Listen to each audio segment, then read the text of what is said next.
Welcome to NFL Nexus. Today, we're diving deep into the Indianapolis Colts 2026 offseason, and let me tell you, sources are calling this critically important for the future of the franchise. And that's no exaggeration. The moves they make, or don't make, over the next few months are going to set the course for this team for years to come. So we're here to break down every single angle for you. The Colts are basically walking through a minefield of massive decisions. I mean, just think about it. You've got a star wide receiver who's about to demand a huge contract. You have a quarterback who completely resurrected his career only to suffer a devastating injury. And to top it all off, your coaching staff is so good that other teams are trying to poach your top minds. So the big question is, who do you keep? Let's dig into the incredibly tough choices facing GM Chris Ballard and coach Shane Steichen. So here's our roadmap. We'll start by setting the stage for just how pivotal this offseason is. Then we'll get right into the offense and the big names with contracts on the line. After that, we'll flip to the defense, where, frankly, a major overhaul seems pretty necessary. We'll also look at this potential coaching brain drain and what it really means. And finally, we'll tie it all together to see what this massive test means for the Colts' future. All right, so the Indianapolis Colts are truly at a crossroads. And this isn't just about adding a player here or there. Nope, this is about defining the very core of their team for 2026 and beyond. To really put it in perspective, Pro Football Focus has 9 Colts free agents in their top 250 list. When you have that much talent about to hit the open market at the same time, you know the front office is staring down some seriously tough, franchise-altering decisions. Okay, let's switch gears and talk about the offense. The choices here are going to have a huge, immediate impact on who this team is and whether they can win games. We're talking big money, big personalities, and even bigger expectations. So let's start with maybe the most crucial player on the entire roster whose future in Indy is kind of hanging in the balance right now. First up, we've got breakout star wide receiver Alec Pierce. After a couple of really promising seasons where you saw these flashes of brilliance, he has now become an absolutely essential piece of this offense. Of course, this explosion in production comes at the perfect time for him and maybe the worst time for the Colts accountants. His rookie deal is up, and he's about to hit the open market at the absolute peak of his value. And just how valuable is he? Well, Pro Football Focus ranks him as the 10th best free agent available in the entire 2026 class. Let that sink in for a second. That's not the 10th best receiver, that's the 10th best player, period. That one number tells you everything you need to know about how the league views him and why this is such a monster decision for Indianapolis. He's not just a guy they'd like to keep, he's a premier talent. And the data here is just fascinating. Pierce isn't just a deep threat. You could argue he's the premier deep threat in the entire league, leading the NFL in yards per catch 2 years in a row. That is a defensive coordinator's nightmare. But in 2025, he really evolved his game, upping his catches to 47 and breaking at 1,000-yard mark. So this creates a really painful dilemma. Do you pay top dollar for Pierce's game-changing talent? Or do you look at a veteran like Michael Pittman Jr.'s $24 million cap hit and decide, you know what, that money could be better spent keeping the younger, more dynamic weapon? So the analysis is pretty clear. Keeping Alec Pierce isn't a luxury, it's a necessity.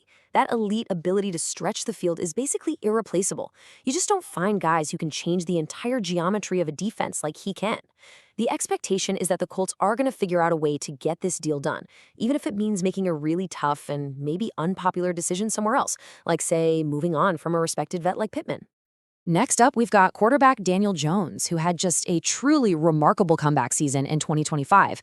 After a bit of a rocky start to his career, he comes to Indianapolis, wins the starting job over Anthony Richardson Sr. in camp, and just proves to be the kind of tough, resilient leader this team desperately needed under center.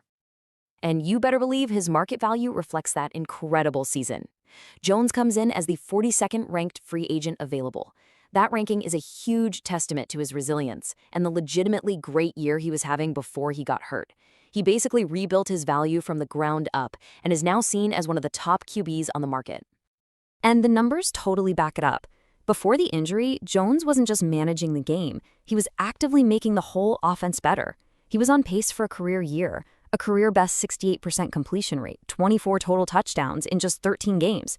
But that Achilles tear in Week 14 is a major red flag. That is a notoriously tough injury for anyone to come back from, but it's especially brutal for a mobile quarterback like Jones.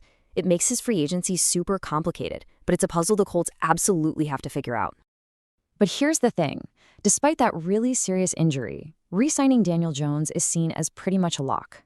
And the logic is pretty simple. The team has already invested a ton of draft capital elsewhere, like trading 2 first-rounders for Sauce Gardner. They just don't have the assets to go find another starting quarterback. Jones knows the system, the players trust him, and bringing him back, even with that big injury risk, is really their most logical path forward. All right, let's head into the trenches, where the Colts have a really tough call to make with right tackle Braden Smith, the 106th ranked free agent.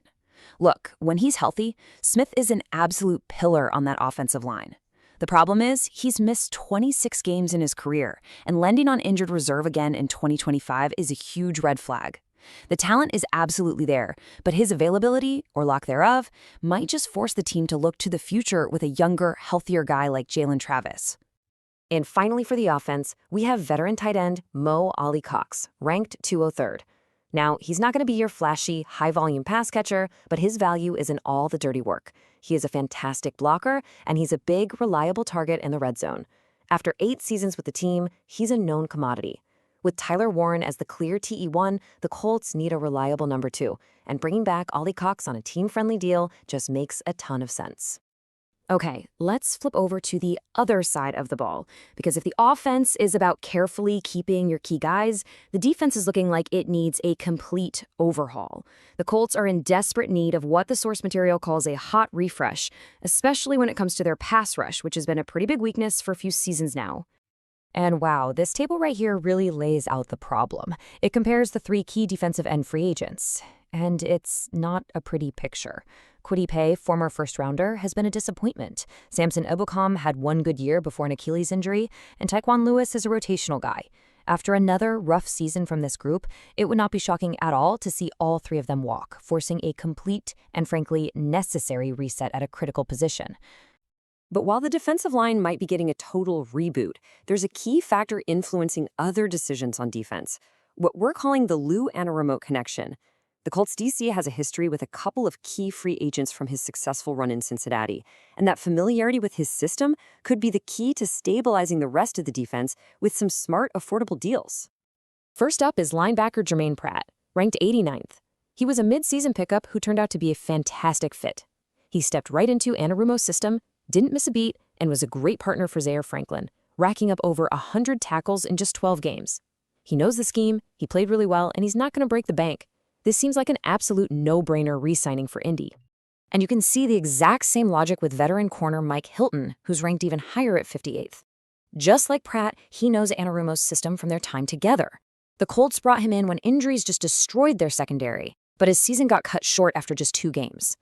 Assuming Anarumo is still the DC, bringing Hilton back as an affordable, high-quality backup in the slot makes a world of sense to build that critical depth. Hey, before we jump into the coaching staff, we just wanted to give a quick shout out to our custom NFL Nexus coloring books. They're a really great way to help support the channel, and honestly, they're just a fun way to chill out for both kids and adults. You can find them using the link in the description or just by scanning the QR code on your screen right now. Your support really helps us keep making content like this, and we really, really appreciate it. All right, but it's not just players the Colts are at risk of losing. In the NFL, success often means other teams come trying to hire your best coaches. And right now, the Colts offensive staff, which Shane Steichen has built, is getting a lot of that well-earned attention from around the league. The biggest name here is offensive coordinator Jim Bob Cooter. As this report from Peter Schrager says, the Giants are targeting him for their OC job. And he's also already interviewed with the division rival Eagles twice. When multiple teams, especially one in your division, are aggressively trying to hire your coordinator, you know you've got somebody valuable on your staff. And it doesn't even stop with Cooter. The Giants are also trying to interview pass game coordinator Alex Tanney for the exact same job. This just shows you the deep respect that other teams have for this entire offensive staff. They're not just trying to poach the guy in charge. They're trying to take apart the entire successful system that Shane Steichen built in Indy. So why are these guys in such high demand? Well, this slide breaks it down perfectly. In today's NFL, teams are looking for offensive architects. They want guys who have worked in a modern, QB-friendly system, who can design an offense that adapts every week, and most importantly, who have proven they can develop quarterbacks. Both Cooter and Tanney check every single one of those boxes. Now, the crucial point here isn't to start panicking. This so-called brain drain is actually a good thing. It's a sign of a healthy, functional organization. You want to have coaches that other teams are desperate to hire. It means you're doing a great job identifying and developing talent, not just on the field, but on the sidelines too. So let's bring this all together. This entire offseason is just a massive test for the whole Colts organization. From navigating these huge, big money contract talks with their offensive stars, to pulling off a near total overhaul on the defensive line, and fighting off other teams trying to hire away their best coaches, the whole franchise is being challenged from top to bottom. And that leaves us with one final question. With all these huge moving pieces, which single decision do you think is going to have the biggest ripple effect? Is it locking up Alec Pierce to keep that offense explosive? Is it getting the Daniel Jones situation right to stabilize the most important position in sports? Or is it successfully pulling off that massive defensive reset? This is a huge moment for them, and the path they choose now is going to define their future for years. We definitely want to know what you think. Let us know down in the comments which decision worries you the most if you're a Colts fan.